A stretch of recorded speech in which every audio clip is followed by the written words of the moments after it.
The source of light and truth lies in our heart.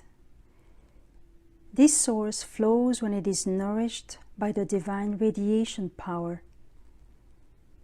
We would like to reflect on this light power and on the possibilities it can release in us. We hope that this light may enlighten our heads and hearts. Nature, goal and essence of the light, is eternal Genesis. A divine field of life surrounds and pervades the whole universe with its sublime vibration. A universal love power emanates from this divine field. It seeks what has been lost, the light nucleus in our heart. It intends to restore the broken link with the light. A universal truth lies deeply submerged in the human heart. This truth wants to be manifested within and through our being. Just as a grain of seed contains everything that is necessary for growth, blossoming, and fructification, in the same way, the nucleus of the human system contains all possibilities for causing a divine spiritual being to be born from its own being. The process that then takes place is described as a development from personality to soul human being, and subsequently from soul human being to spirit soul human being.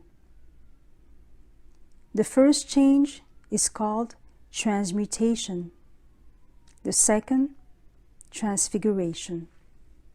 Just as a seed has to be planted in the right soil and needs sunlight for its development, in the same way, the spirit nucleus, which is of divine descent, must receive the right nourishment and light. When this nourishment and the divine light cannot reach this divine seed, it remains dormant and does not come into blossom. Yet, the continuously radiating divine light influences us physical human beings. It makes us aware of the emptiness in our heart. This causes an urge to have this void filled. We do so in all kinds of ways. We are continuously chasing after all kinds of lights, but we never find true fulfillment. Light impulses are of a diverse nature and vibration. The light impulses that are released from the field of the earth provide us the material energy needed to maintain life in matter. Thus, we can gain experiences and learn to know ourselves and the field of our nature. As long as we are seeking fulfillment in the world of opposites and put our trust in the powers of our personal nature, we will not understand our inner agitation. We can read in the Gospel of John,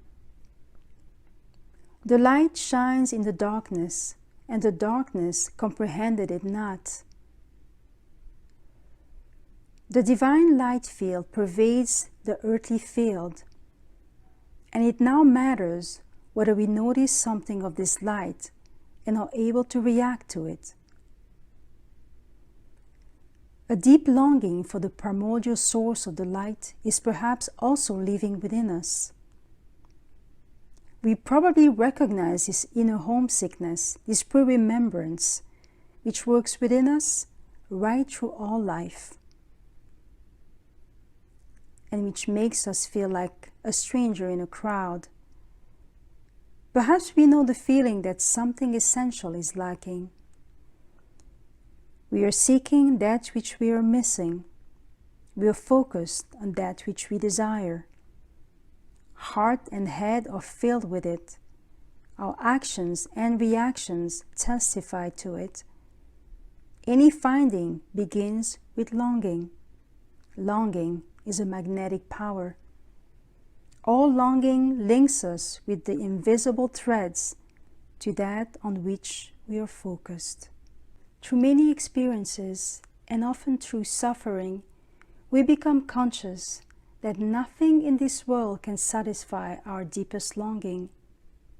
Ultimately, we are always standing empty-handed. This insight awakens the longing for liberation in our heart, a homesickness for the lost realm of the light. When this longing for the universal light and the living truth is so strong that it overrules all other desires, we are magnetically drawn to the source of the light itself. We are seeking the light. The light has been seeking us for ages. All the time, a beckoning call emanates from the light. When we begin to hear this call, it is going to work as a driving power in our heart. And then we recognize this power as longing for the light, as being prepared to surrender to the light, and the pure will to attune our life down to all details to this pure longing. Thus, a process of change takes place that is accomplished by the light itself. A fragment from a temple song expresses this as follows. A longing seeking soul can Gnosis light encompass. In mighty holy longing, light into heart does flow. And see that fire, all of life does then baptize. And in the flower garden opens radiant, alive, bud of the rose. Hermes says, focus your heart on the light and know it. Because we have woven many veils between ourselves and the light, our rational faculty is actually clouded. This results in ignorance. Hence, the Gnosis comes to help us as inner knowledge. The Gnosis is the compendium of the primordial wisdom, the combination of all knowledge that directly points to the original divine life. This Gnosis, which is at the same time power, has always been passed on to humanity by the servants of the light. Those willing to hear and opening their heart and prepared to proceed to new action can assimilate this knowledge. The light nucleus, the rosebud in the heart, is able to receive the light of the Gnosis. Like Sleeping Beauty from the fairy tale, this nucleus, this primordial spark of divine descent, is awakened from its sleep by the light. The source of true life lies hidden in this nucleus. That which lives in our heart must now demonstrate its power. Then light turns into light power. The light works as a sword that separates light and darkness. Those who work with this light power receive the power of discernment. On the basis of this inner knowledge, the head is able to achieve insight, and the path of return can be walked. Then this light is a lamp to the feet that illuminates the darkness.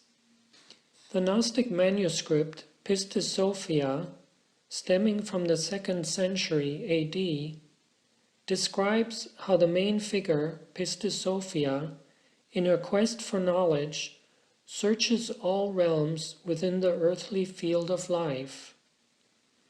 Then she discovers that true knowledge, the Pistis, and true wisdom, the Sophia, cannot be found in that field of life. During this quest, Pistis Sophia has increasingly linked herself with the forces of this earthly nature. She mourns this situation and sings her songs of repentance. From the innermost depth of her being, from inner need, she turns to the light of lights. Pistis Sophia represents people who are longing for inner knowledge or gnosis, and who are seeking a solution for their lack of freedom.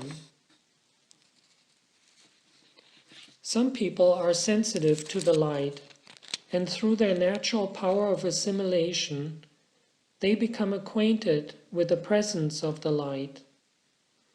When they therefore feel unhappy in the light field of the world of duality and do not feel at home, they reach a state of new yearning through their awareness of this inner poverty and the misery of this rock-hard reality.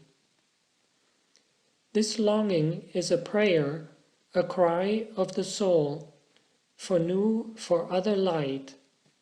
It is a quest for the one door to the higher light field. Through this new directedness, we will experience the call, the helping hand, emanating from this higher light field.